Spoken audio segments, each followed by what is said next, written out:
Welcome to Canadian Innovators, the show that celebrates innovation, entrepreneurs, and the Canadian spirit.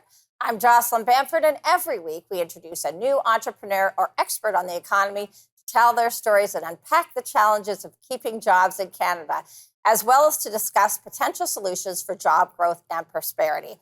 Alberta is in the midst of a leadership race replacing outgoing Premier Jason Kenney. Many people of Alberta felt betrayed by the government's reaction to COVID and are looking for change. The front runner in the race is Danielle Smith. Danielle Smith has served as the leader of the Wild Rose Party from October 2009 to December of 2014. Prior to being elected leader of the Wild Rose Party, she was the provincial director of affairs for Alberta for the Canadian Federation of Independent Business. She's also worked as a journalist in print, radio, and television. As leader, Danielle Smith was instrumental in growing the Wild Rose Party, taking it from a party that lacked official opposition status to one that formed the opposition within 3 years. Welcome to the program, Danielle. Hi, Jocelyn. Good to talk to you again. Danielle, for those that don't know you, could you give viewers just a quick view of yourself and your history? Sure. I've got sort of three careers that I've had. One is a business advocate. I started in business advocacy with the Canadian Property Rights Research Institute. And then I did, as you mentioned, Canadian Federation of Independent Business, representing small business, and Alberta Enterprise Group, which was our mid-sized businesses. When I haven't done business advocacy, I have been in the media. So I've been an editorial writer and columnist for post-media newspapers. I had a national current affairs talk show, Global Sunday, as well as a show on the News Forum. And I was also a radio host at Chorus for 6 years, which was just such a tremendous experience. And then my final career has been politics. And so I ran for the school board back in '98. I also was a leader of the official opposition in Wild Rose. It was a little controversial the way I left politics and trying to bring unity to our conservative movement. But after 6 years on talk radio, I realized how important it is that our conservative movement stay united. We just certainly have much more that unites us than divides us. And we've got a massive threat coming to us, not only from Rachel Notley, but from her boss, Jagmeet Singh, and this partnership that he has formed with Justin Trudeau to try to kill not only our oil and gas industry, but now our agriculture industry as well. And so I'm looking forward to getting back into politics and taking on that fight. We have to defend Alberta. Absolutely. We have to defend Canada. Danielle, can you share with us your vision for Alberta? Oh, absolutely. I mean, my vision for Alberta is that we need to change our relationship with the rest of the country. I kind of see Alberta as being a bookend to Quebec. Quebec has established very clearly that they have a provincial autonomous region where they make their own decisions within the umbrella of Canada. The federal government would not dream of interfering in Quebec's economic sovereignty and telling them which industries they're going to shut down, transition out of, put special taxes on, ban export of their products. And that's the kind of respect we want in Alberta. Just treat us the same way as Quebec, and we'll be able to have a new relationship with the rest of the country. And that's what I've been asserting through the Alberta Sovereignty Act, that we have the same sovereign powers at a provincial level that Quebec does. We have a constitution that gives us the exclusive right to make laws in particular areas, especially when it comes to our resource development and conservation. And we're just putting the rest of the country on notice that we've been kicked around long enough and we're not going to take it anymore. So we're going to be asserting ourselves, and everybody better get ready for it. So Danielle, tell those in woke cities why they should not fear Danielle Smith. Well, the woke cities, we have woke cities in Alberta too. We've got Calgary and Edmonton, and I appreciate that every part of our province and every part of our country just has a bit of a different culture. Rural areas, I think, is where a lot of conservative values remain strong because you've got strong families and intergenerational business. People are still very involved in their church community or their temple or their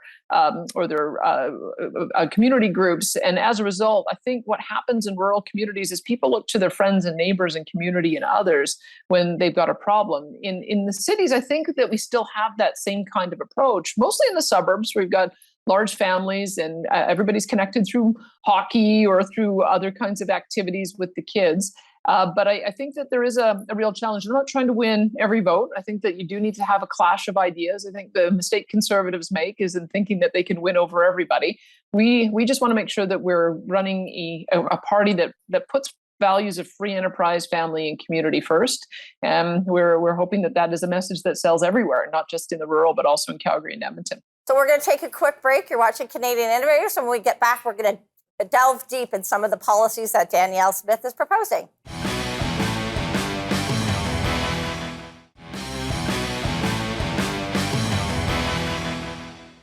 Welcome back. We're discussing the Alberta leadership race and what it means to Canadians and Canadian industry.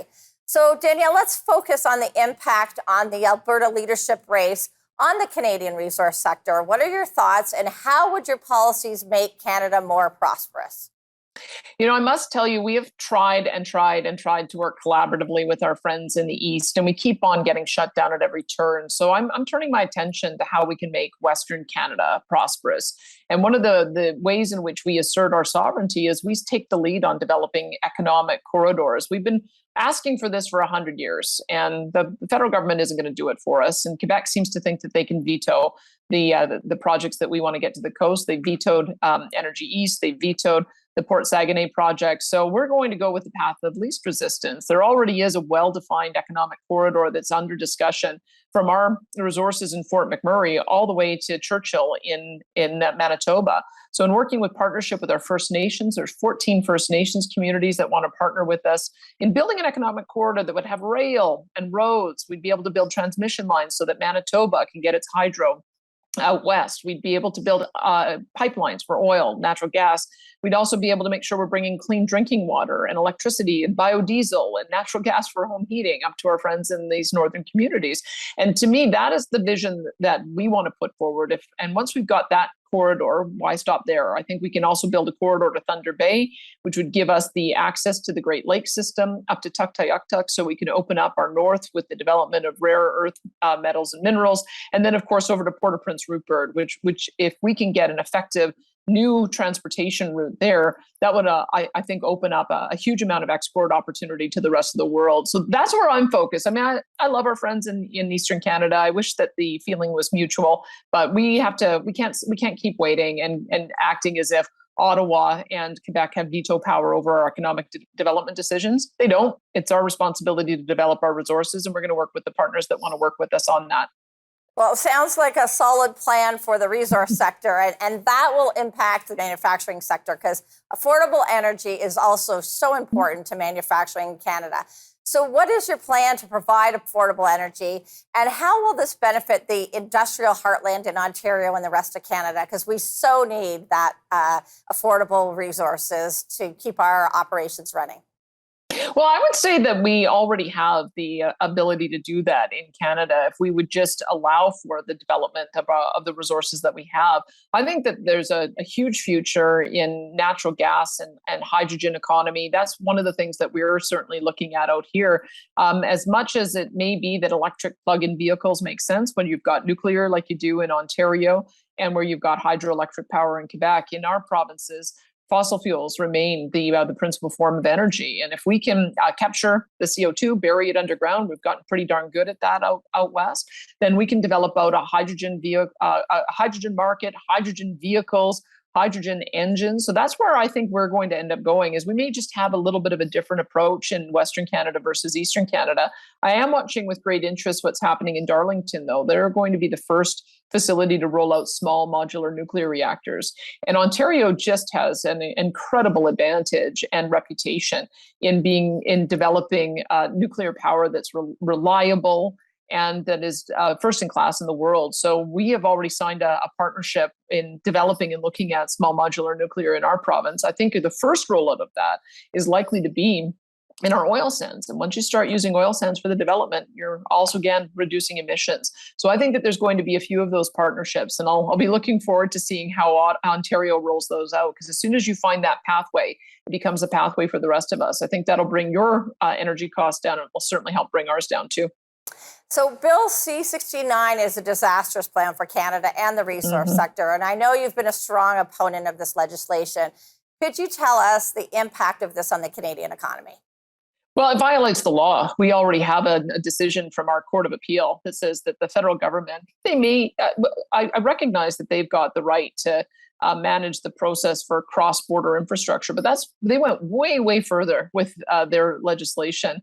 with Bill C-69. They basically say any federal project or any project that takes place within our borders exclusively, they can declare a federal project and bog down the approval process. Our courts have said that that is a violation of our constitutional rights under Section 92A, and it's part of the reason why we're continuing to push it. As I understand it, I think all the provinces are now on board in the second phase as this goes up to a higher court level. This is the problem with Ottawa, is that they have been acting in a lawless way. Our Constitution was written the way it was for a reason, because Ottawa is not the be-all and end-all in decision-making. We recognize every region has different priorities, every region has different resources. So I'm going to just hold you there, Danielle, because we got to go to break. Yeah. I want to finish off your thought. When we come back, you're watching Canadian Innovators.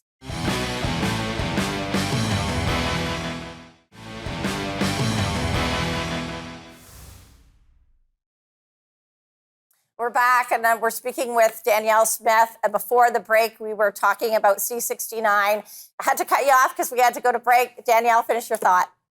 Well, I guess this is what I would say, is that the federal government routinely interferes in our jurisdiction, passing unconstitutional laws, and then makes us go for years through a court system to try to get it overturned.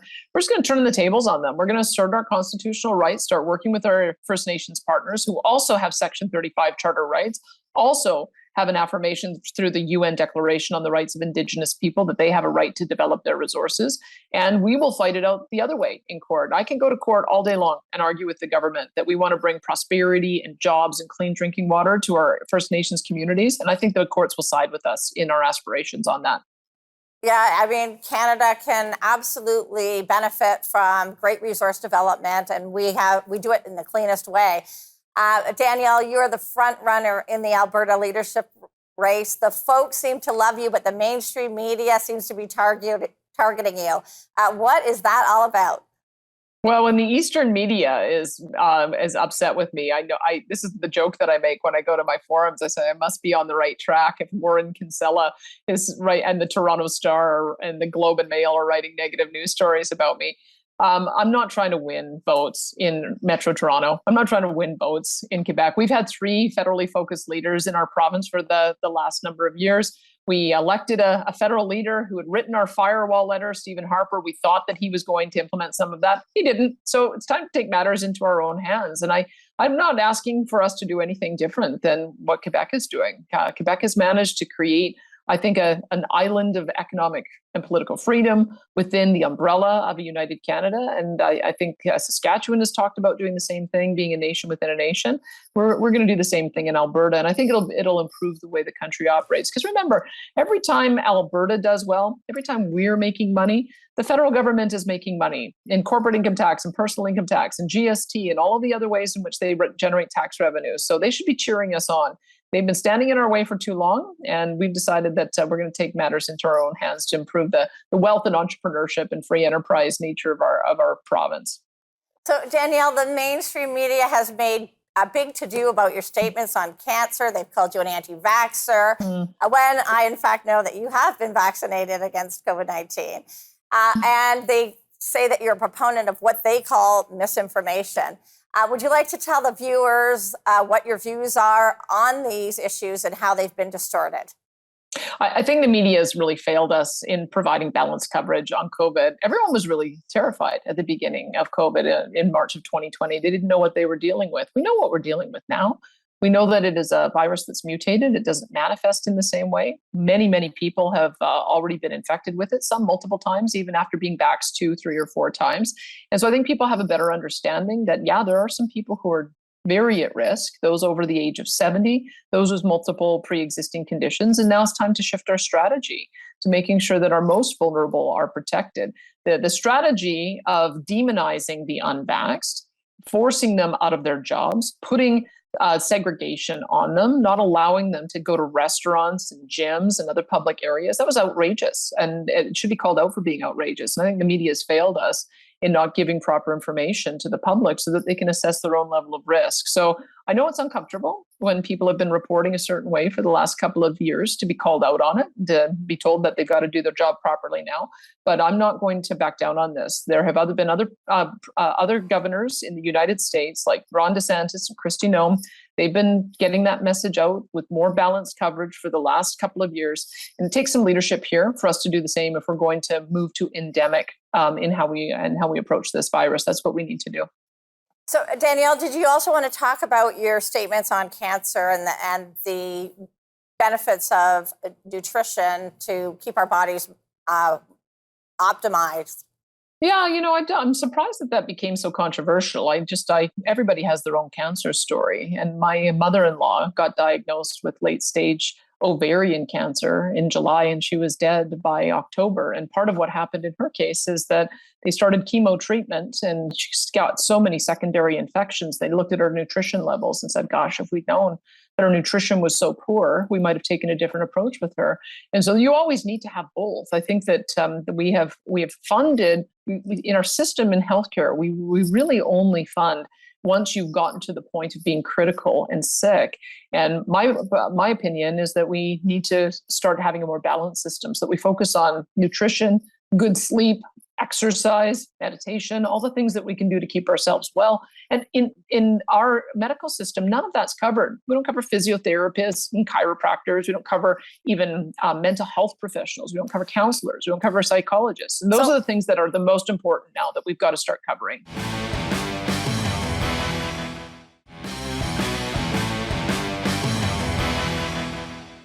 Welcome back. I'm Jocelyn Bamford. My guest today is Alberta leadership candidate Danielle Smith, and we're talking about the Alberta leadership race and its impact on Canada.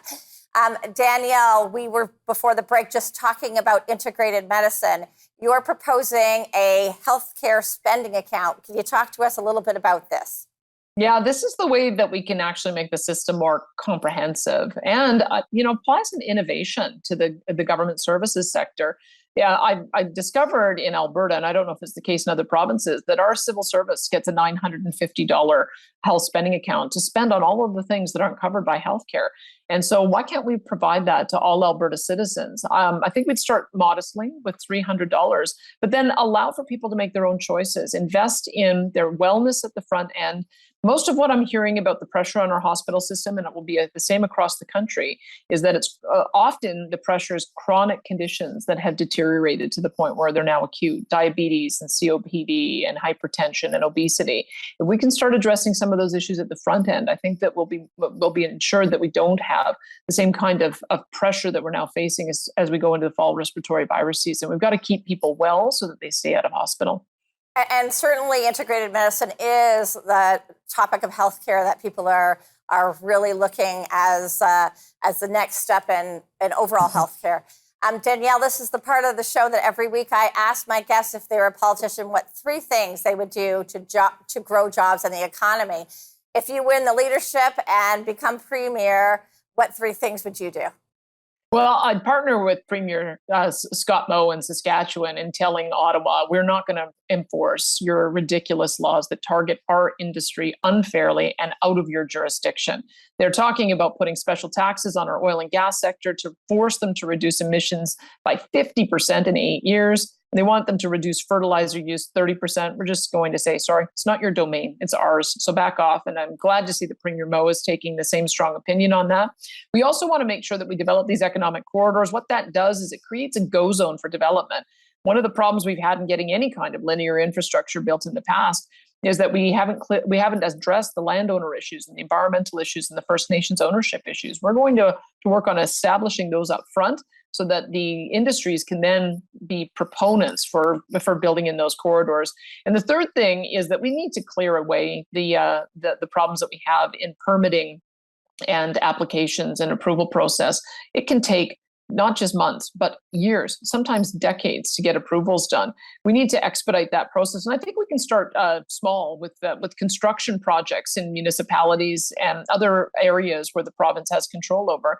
We should have a 30-day maximum approval window.